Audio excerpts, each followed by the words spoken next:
Hello students, 9th standard में आज हम देखने वाले हैं कोऑर्डिनेट ज्योमेट्री।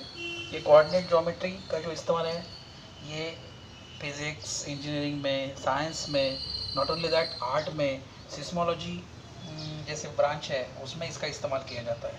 आप जानते हो कि जियोजेब्रा एक सॉफ्टवेयर है जिसमें भी ये कोऑर्डिनेट ज्योमेट्री का इस्तेमाल किया जाता है, जिसमें अलजेब्रा और ज्योमेट्री दोनों का कॉम्बिनेशंस होता है। ठीक है, तो काफ़ी इजी सा चैप्टर्स है। बेसिक आप लोगों ने जो ग्राफ्स देखे हैं 8th स्टैंडर्ड में, 7th स्टैंडर्ड में, तो यही कोऑर्डिनेट ज्योमेट्री का बेसिक कंसेप्ट उसमें लिया था, जिसमें आपने एक्सेस और ओरिजिन का इस्तेमाल किया था स्टूडेंट्स। ठीक है, तो ये जो है आप जानते हो कि हॉरिजॉन्टल मतलब कोई भी प्लेन अगर हम बात करें 2 डायमेंशनल प्लेन, तो ये 2 डायमेंशनल प्लेन है, तो उसमें कोई पॉइंट को अगर रिप्रेजेंट किया करना है तो कैसे करोगे? तो हॉरिजॉन्टल आपकी जो लाइन होती है ये लाइन को कहा जाता है एक्स एक्सिस। ठीक है, वर्टिकल जो एक्सिस है स्टूडेंट्स ये आपकी होती है वाई एक्सिस। अब क्या हो रहा है, एक्स एक्सिस और वाई एक्सिस यहाँ मतलब 2 पार्ट में कट हो रही है या फिर उसको इंटरसेक्ट हो रहा है। जहाँ इंटरसेक्ट हो रहा है वो पॉइंट उससे बोला जाता है स्टूडेंट्स ओरिजिन। मतलब यहाँ एक्सिस कितनी हुई, ये एक्स एक्सिस और ये हो गई आपकी वाई एक्सिस, और कंबाइनिंगली ये एक्स एक्सिस और वाई एक्सिस को एक्सेस कहा जाता है, और दोनों एक्सिस जहाँ मीट होती है उसको कहा जाता है ओरिजिन।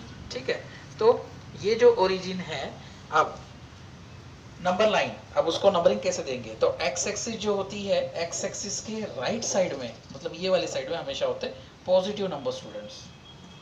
जैसे हम 1 2 3 4 5 में ले रहा हूँ, और भी यह बढ़ रहा है ये साइड में। ठीक है, ऐसे ही एक्स एक्सिस के लेफ्ट साइड में जो होते हैं ये नेगेटिव नंबर्स होते हैं स्टूडेंट्स, मतलब -1 -2 -3 -4 -5। ठीक है, अभी ये क्या है, वाई एक्सिस है जो कि वर्टिकल एक्सिस है। उसमें ओरिजिन के अबव ऊपर के डायरेक्शन में जो है वो सभी नंबर्स कैसे होते हैं, पॉजिटिव होते हैं।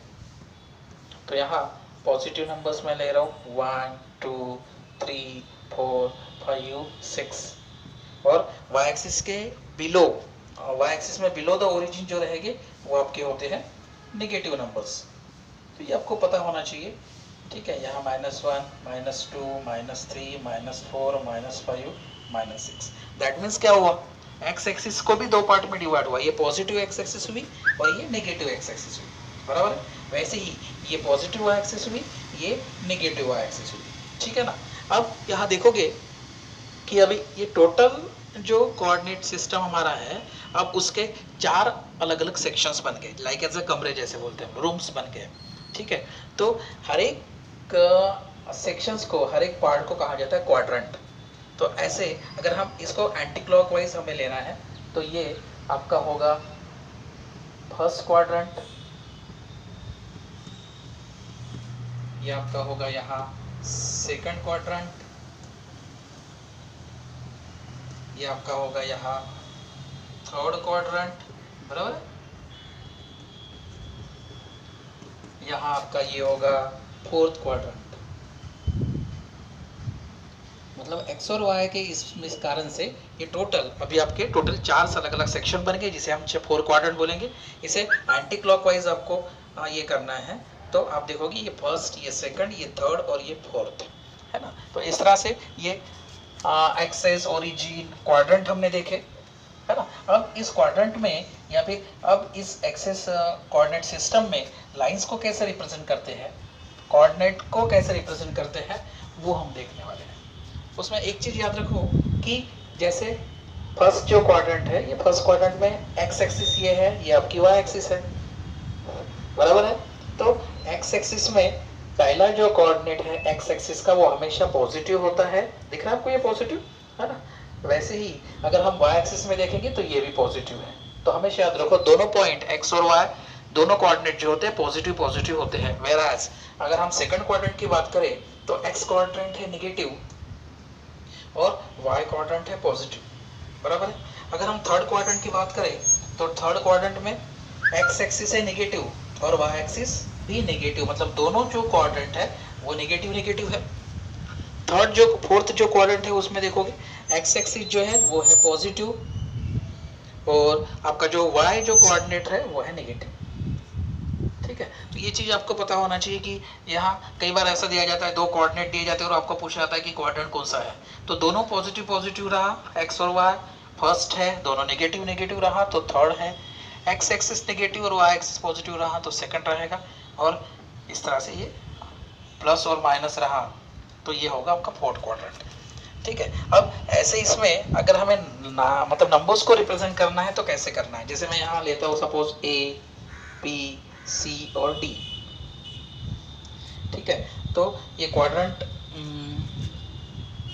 3 और 2, -3 -2 -3 2 और 3 और -2, ये 4 क्वाड्रेंट है। ठीक है, कैसे रिप्रेजेंट किया जाता है वो मैं यहाँ बता रहा हूँ आप लोगों को।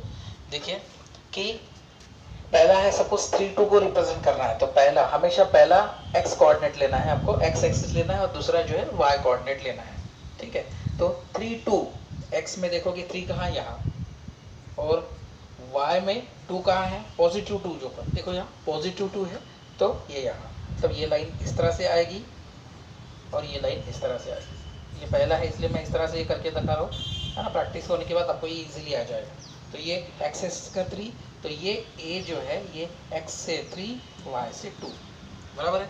अब b देखोगे आप -3 -2, तो -3 कहाँ है, x एक्सिस पे देखना है, यहाँ तो पॉजिटिव है इधर नेगेटिव है, यहाँ से आएगा -3, और y जो है -2 है तो पॉजिटिव ये नेगेटिव, तो यहाँ इस तरह से ये जाएगा, मतलब ये जो पॉइंट है ये आपका रहेगा -3 -2 जिसका नाम है b, बराबर। C को हम अगर देखते हैं तो यहाँ -3 और 2 है, तो -3 मतलब कहाँ रहेगा, ये डेफिनेटली यहाँ रहने वाला ये, है ना, और 2 जो है पॉजिटिव आपको यहाँ मिलेगा, तो ये